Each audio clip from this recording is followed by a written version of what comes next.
Hi, everybody. We are back to take your medicine. Thanks for being here. This is Billy, my co host, and Bennett's become our other co host because he just loves being in here too. And Billy usually goes off the camera pretty quick, and Bennett likes to just hang out. Huh, Bennett? Want to come up here? So, anyway, these are our two rescue pups. We got Billy as a puppy. It was really interesting the way we got her. We had adopted a rescue from the same shelter or the same animal rescue previously, and he was super old. His name is Cody. And when we got him, he was blind and mostly deaf, and he couldn't hold his own weight on his legs very well. So we had to put mats all over our downstairs of our house just so he could walk, because anytime he would go on the hard floor, he would just sprawl out and fall. So he was such a special part of our lives, and we really thought it would be just more of a hospice situation when we got him. And he actually ended up, we thought maybe 6 months he would be with us, and he was with us for over 2 years, and he actually healed a ton, and our whole family learned a lot about what love can do for healing. True love and care for another animal. Billy's so funny. What are you doing? I love you. But after Cody passed away, we were all surrounded by him, all the kids and AJ and I, and he passed away in our home. And it was kind of a beautiful experience to say goodbye to him all together.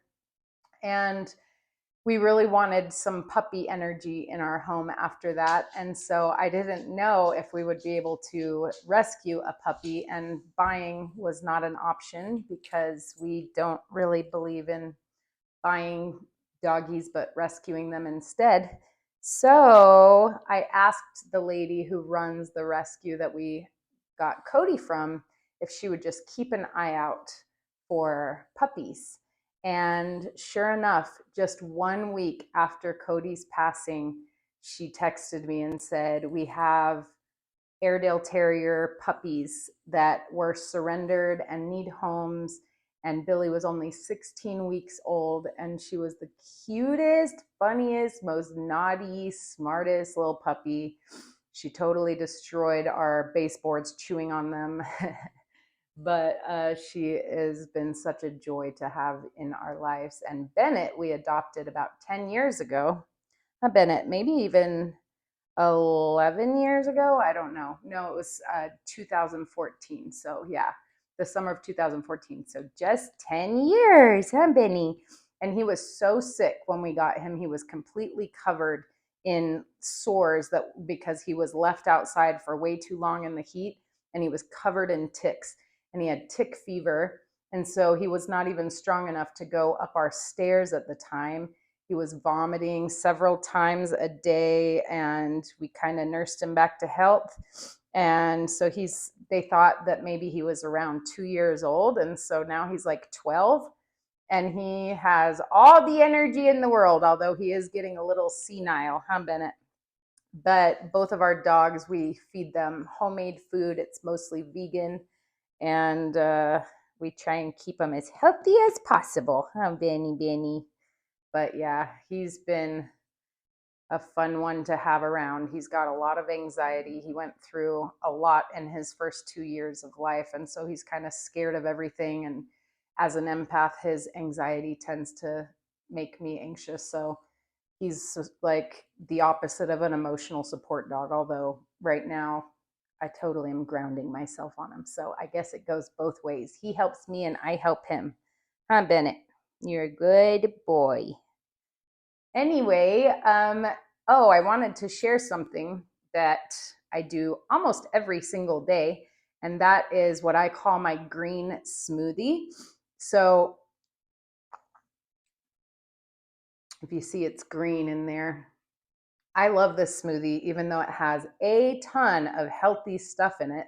Let's see, it's got a scoop of plant-based protein powder and a whole banana with the peel, which I freeze and then cut up into pieces and put it in there.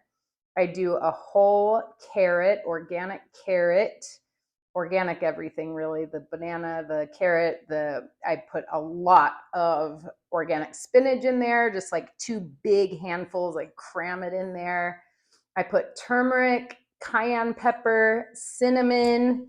Sometimes I add some cacao if I want a little boost of energy. I put organic prune juice in there and then unsweetened almond milk, and I blend it all up. And I also have this 5 mushroom mix that I got off of Etsy. It has like reishi. Let's see, I wrote it down. Lion's mane, reishi, shaga, shiitake, and cordyceps mushrooms in there. And then sometimes I sprinkle in a little microdosed magic as well. And I drink it up. And I swear it gives me so much nutrition first thing in the morning. I plan on living to at least 111 and being super healthy. And I just want to do everything I can to be around as long as I can for my family and helping this earth and just joyfully living. So this is my green smoothie, and I can put the recipe on the show description today if you want to try it. Sometimes I switch it around. I'll put a bunch of celery in there if I have celery, just really anything that doesn't have too strong of a flavor that I can drink down and get all the nutritional benefits. So that's that. I wanted also to talk about a new book I just started. Can you chill out, little boy? You want to just sit? He's just always looking for affection, huh? It makes him feel safe to just be touched. So he's always just wanting to be close. He sleeps with my son Anthony every night, huh?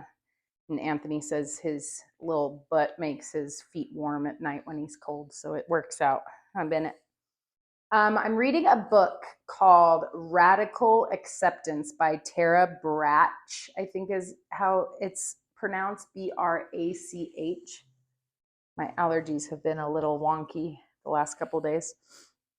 And my sister Haley actually recommended it to me because on my show a couple episodes ago, I think I talked about radical acceptance and the idea of surrender. So this book is actually free on Audible. Again, it's called Radical Acceptance by Tara Brach. And I started it and I'm about 2 hours in, and I think I have like more than 10 hours to go. It's a long book, but it's really interesting. And so I wanted to kind of elaborate on what I was talking about radical acceptance, and surrender. Surrender does not mean giving up by any means. And acceptance does not mean caving into whatever our circumstances are. What it means is to accept it fully and be in alignment with what is happening to be our very best self. So, for instance, in the book, she uses the example of smoking cigarettes. If you are trying to quit smoking cigarettes, radical acceptance does not mean giving in to that urge when that urge arises to smoke a cigarette. Radical acceptance in that moment would be really looking at the big picture of where this addiction came from, being completely present with that urge, having compassion for what led to this struggle of yours, and really being with the wave of the urge as it goes up and as it goes down, and having all kinds of compassion for yourself as you go through that. Another thing would be like my picking. Radical acceptance of my picking issue does not mean that I just accept that I pick my skin and just keep doing it. What it means is that I have a full awareness of the issue. I accept it. I love myself through it. I have great compassion for myself and where this issue came from. And I'm fully present with the urges as they arise so that I can overcome them and move toward a healthier space in my life. So that is something I continue to work on in my life. And this can be used in any area of your life. Radical acceptance goes hand in hand with deep compassion. Radical acceptance of your parents does not mean that you cave to what they want you to do. But it does mean that we forgive and we have compassion for maybe the pain that our parents caused us, because we're all raised by, there's a saying, hurt people hurt people. And we act in the best way that we can so much of the time, but we are not the healthiest. And so we might hurt people, whether it be knowingly or unknowingly. And so radical acceptance of that might mean setting boundaries, but having great compassion for where the person who hurt you, their pain came from.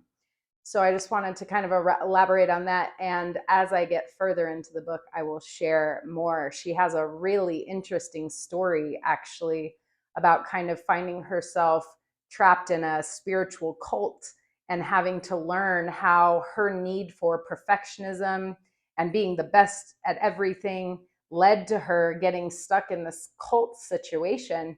And, I can relate very much with just being in not radical, but religion. Growing up, I had this huge need to be perfect. And there was a lot of pressure from the religion to be perfect.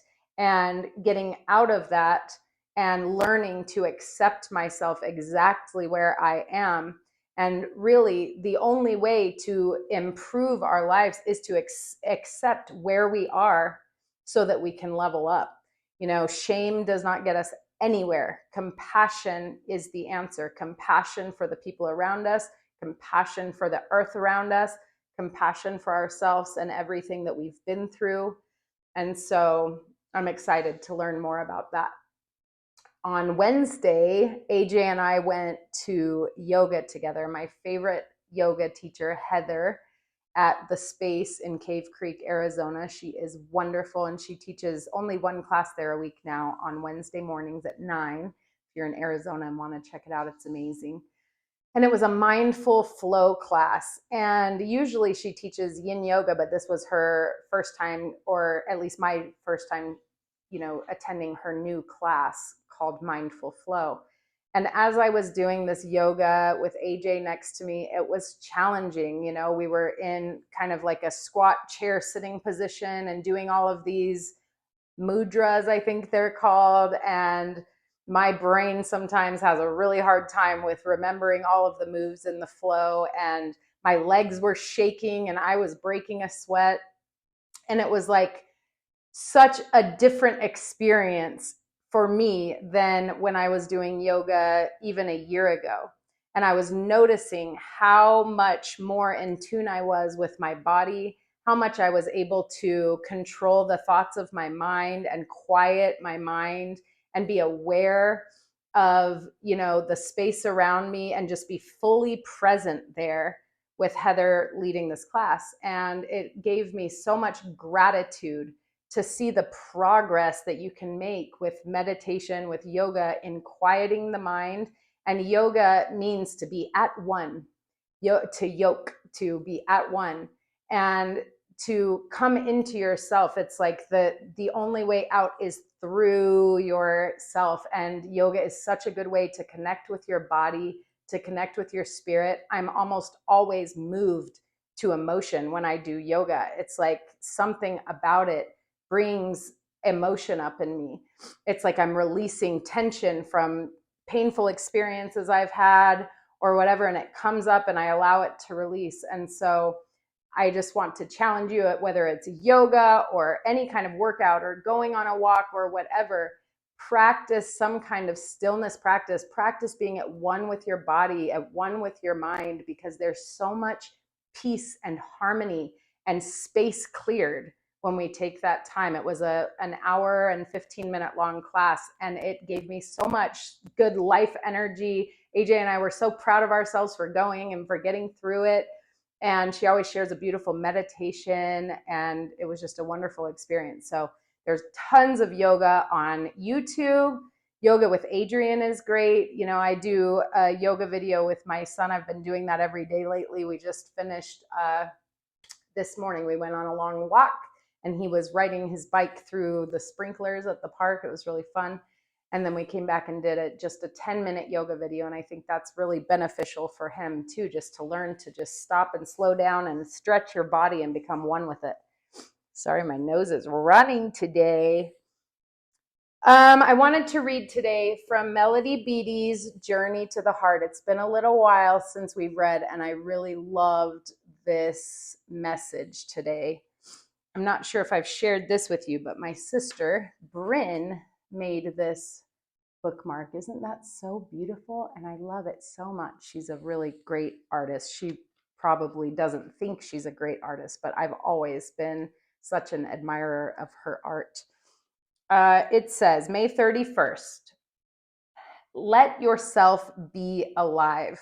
This was a lot of what I was feeling when I was doing yoga, is like getting the most out of life. I feel like we get in these cycles in our lives where we just do the same things over and over, think the same thoughts, go to the same job, wake up, eat the same meal, talk to the same people, blah, blah, blah. And it becomes mundane and a little bit depressing. But life is so full of opportunities. And if we can step outside of our comfort zone, there is so much to be lived here. It's not meant to be endured. It's meant to be a great adventure. And we've got to get out of our comfort zone to really live life to the fullest. And, a lot of times we need, unfortunately, a great, big, devastating life event to wake us up and help us realize what is important. And, our loss that we've experienced in our family almost 8 months ago has definitely helped wake us up and bring our family close together and created a lot of healing and a lot of reprioritizing what we want out of life. And it's made us just want to take more risks and live more fully. But I hope that we can do that without some kind of devastating disease or death of a loved one or something like that. We need to realize that we can wake up without devastation spurring it. We can actually just wake up and decide to live life more fully and to take advantage of this incredible existence, this 3D realm, this beautiful earth that we have incarnated upon. She says, have you been limiting your choices, telling yourself there are only a few options available? Have you been limiting your choices, saying you've seen and done everything you can in this world?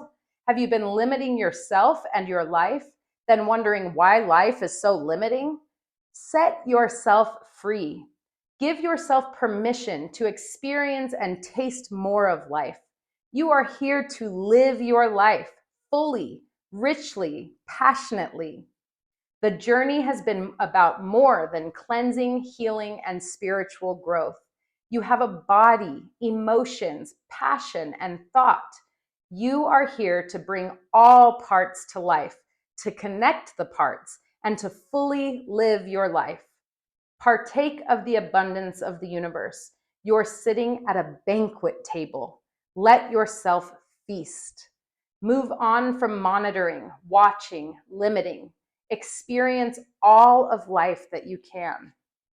I thought that was really beautiful and really inspiring, and it's a good reminder for me to take advantage of this beautiful life I have, these beautiful humans in my family, all of the opportunities that I have, and to really make sure that I'm aligning myself with the flow of life, not resisting any part of life, but really embracing whatever it is that comes my way and making the most of it.